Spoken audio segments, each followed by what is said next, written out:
नमस्कार, आदाब, सत श्री अकाल। आप देख रहे हैं विजिलेंस टीवी नजराना साबरी के साथ। आइए दिखाते हैं आपको सेक्टर 67 की बहुचर्चित विषय पर बात।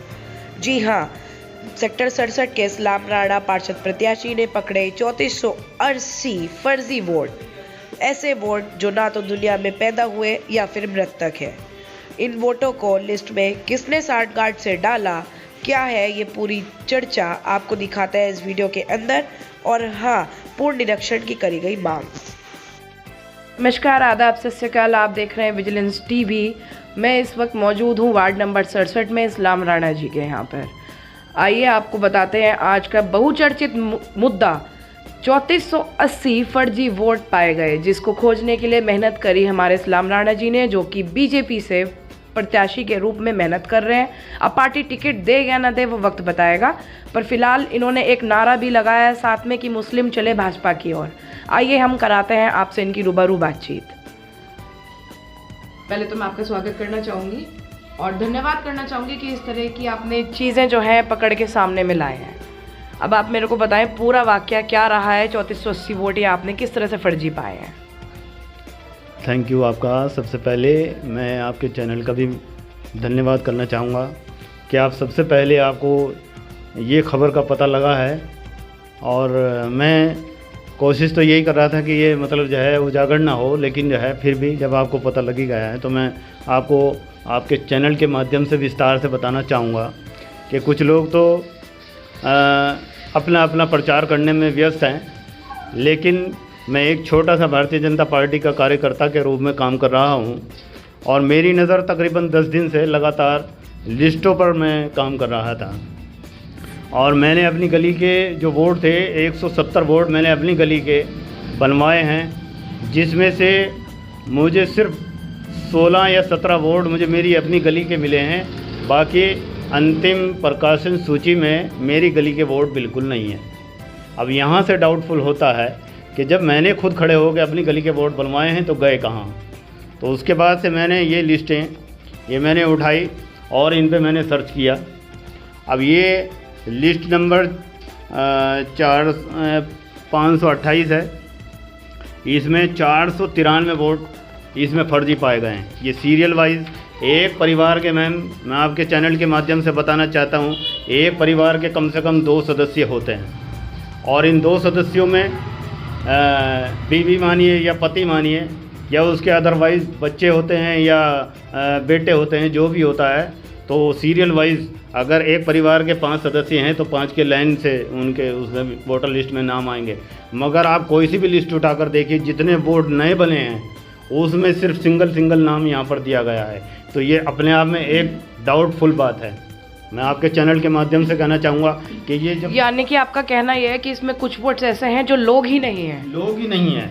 ये जितने वोट मैं अभी ये 2000 वोट की ये लिस्टें जो है मैं आपके सामने दिखाना चाहूँगा कि ये लिस्टें ये 2000 वोट इन पर जो है बिल्कुल हमने सर्च करके, क्योंकि हमारी टीम अंदरूनी यहाँ पर जो है सर्वे कर रहे थे हम लोग, और हमने जा के उनके घर में देखा है, उस गली में हमने जाके देखा है, जिस गली की ये लिस्ट है हमने वहाँ पर जाके देखा है। वो लोग परेशान हैं, वार्ड 67 के निवासी परेशान हैं कि उनके वोट नहीं है लिस्ट में। अंतिम प्रकाशन सूची में जब उन लोगों का नाम ही नहीं है तो ये वोट आए कहाँ से? मैं पूछना चाहता हूँ उन प्रत्याशियों से, क्या वो ढोल बजाने में मस्त हैं या इस भोली भाली जनता को जो है नुकसान पहुँचाने में मस्त हैं?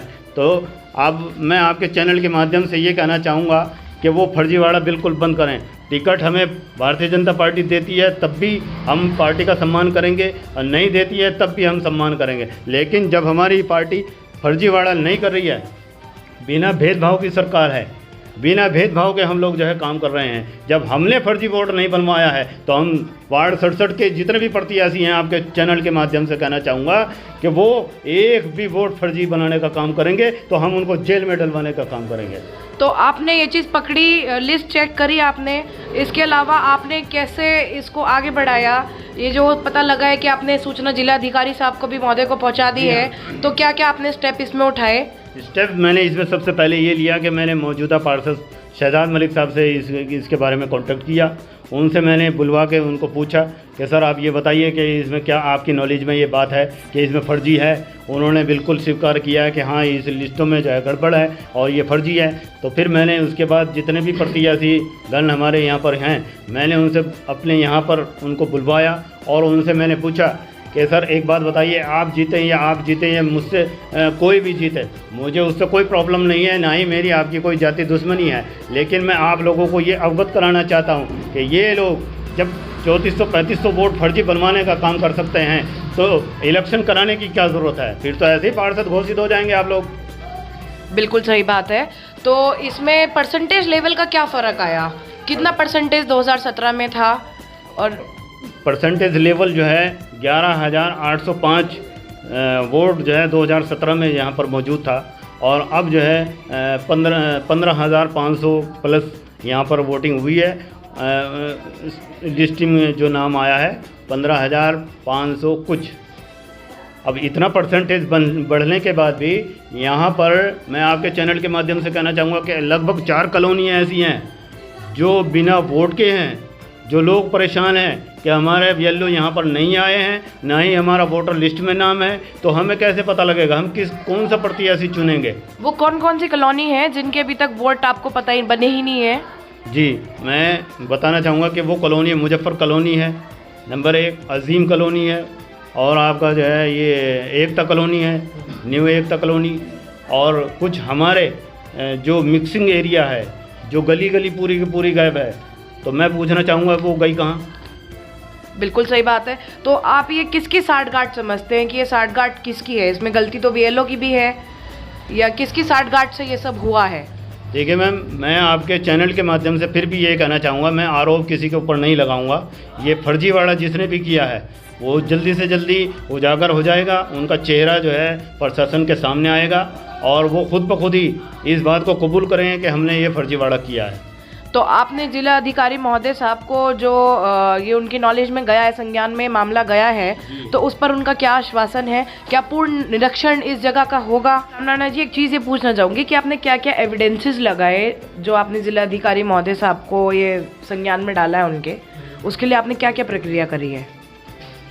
देखिए मैं आपको बताना चाहूँगा कि हम लोगों ने जो है ये सबसे पहले मैंने मौजूदा पार्षद साहब को जो है मैंने यहाँ पर बुलवाया, जो हमारे मौजूदा पार्षद हैं शहजाद मलिक साहब, मैंने उनको बुलवाया और उनको इस घटना से अवगत कराया कि हमारे वार्ड में ऐसी ऐसी ये प्रॉब्लम है और इतना वोट यहाँ पर फर्जी बना हुआ है, तो आपका क्या कहना है? उन्होंने भी इसमें अपनी सहमति जताई और फिर और जो प्रत्याशी हैं उनको भी मैंने यहाँ पर बुलाने का काम किया है और उनसे भी सहमति मांगी है। तो उसके लिए मैंने ये मौजूदा पार्षद शहजाद मलिक साहब का ये लेटर उसमें लगाया है और यही निवेदन किया है कि वार्ड 67 का यहाँ पर सर्वे हो और दोबारा से जो है लिस्टिंग हमें समय रहते उपलब्ध कराई जाए। और ये एक लेटर मैंने ये मानवाधिकार का इंटरनेशनल ह्यूमन राइट्स से मैंने लगाया है, जिसका मैं खुद प्रेसिडेंट हूँ, और इसमें भी मैंने यही निवेदन किया है कि भाई इसका हमारे वार्ड 67 का दोबारा से जो है सर्वे हो और यहाँ पर सही तरीके से जो है इन सब लोगों के वोट बनने चाहिए। तो डीएम महोदय ने इस पर क्या आश्वासन आप लोगों को दिया है? देखिए डीएम साहब ने हमें आश्वासन नहीं दिया, लेकिन हमने सबसे पहले ये प्रार्थना पत्र उनको सौंपा है और हमने अपनी पार्टी के जो हमारे महानगर अध्यक्ष हैं श्री राकेश जैन जी, मैं उनका भी धन्यवाद करता हूं कि उन्होंने जो है इसका संज्ञान लिया और हमको आदेश दिया कि आप इसमें सही तरीके से इसमें आप लिखिए, और फिर हम अपने लेटर पे जिलाधिकारी महोदय को जो है हम ये रिक्वेस्ट करेंगे कि वो जो है वार्ड 67 का यहाँ दोबारा से सर्वे कराया जाए और बीएलओ के साथ में एक टीम अलग से उनके साथ में गठित की जाए ताकि उसमें कोई भी फर्जीवाड़ा ना हो और जितने यहाँ के मूल रूप से निवासी हैं उन सब का वोट जो है बनने का काम हो। तो पूर्ण निरीक्षण की पूरी तैयारी आप लोगों ने यहाँ पर करी है। और देखिए, मैं यहाँ की वार्ड 67 की जनता से ये कहूँगी कि जो एक इंसान आज अभी तक टिकट भी नहीं मिला है, उसको मालूम ही नहीं है कि वो बीजेपी की तरफ से आ पाएगा या क्या आज़ाद में लड़ेगा, पर फिर भी वो आप लोगों के लिए आज ये काम कर रहा है, इतना सक्रिय है, तो तो कल इलेक्शंस लड़ने के बाद भी ज़रूर करेगा। और ये कोई चुनावी जुमला नहीं है जो इन्होंने दिखाया है, ऑन रिकॉर्ड हर एक चीज़ हकीकत है। आप लोगों का राइट है, आप लोगों का हक है कि किस तरीके से आप लोगों को वोटिंग्स देनी है, और वोटिंग्स के बिना तो कुछ भी नहीं होता है। आपके हक को आगे लाने के लिए इन्होंने कदम उठाया है। आंखें खोलें सेक्टर 67 के वासी। और यही नहीं, इसी के साथ बहुत सारे सेक्टरों में और भी हो सकता है इस तरह की कोई चीज़ हो रही हो। तो जो मौजूदा पार्षद हैं या जो प्रत्याशीगण खड़े हो रहे हैं, आप लोगों से भी एक रिक्वेस्ट करेंगे कि आप लोग भी इन चीज़ों पर गौर करें ताकि किसी का भी हक मारा ना जाए। और इसी के साथ हमने पूरी चर्चा दिखाई है आपको इस्लाम राणा जी के साथ वार्ड नंबर 67 में। जय हिंद, जय भारत। विजिलेंस टीवी के साथ जुड़े रहिए, देखते रहिए लेटेस्ट और ताज़ी अपडेट्स। तो ये थी, आपने देखी पूरी चर्चा इस्लाम राणा जी के साथ में सेक्टर 67 में। अपनी आंखें खोलिए, और भी सेक्टरों में हो सकता है इस तरह का घोच हो, तो सभी लोग जाग जाएं, चाहे पार्षद प्रत्याशी हो या फिर मौजूदा पार्षद हो, ये तो सबके परिवार हैं। आइए लोगों के हक के लिए एक और कदम आगे बढ़ाइए जैसे इस्लाम राणा ने बढ़ाया। जय हिंद, जय भारत।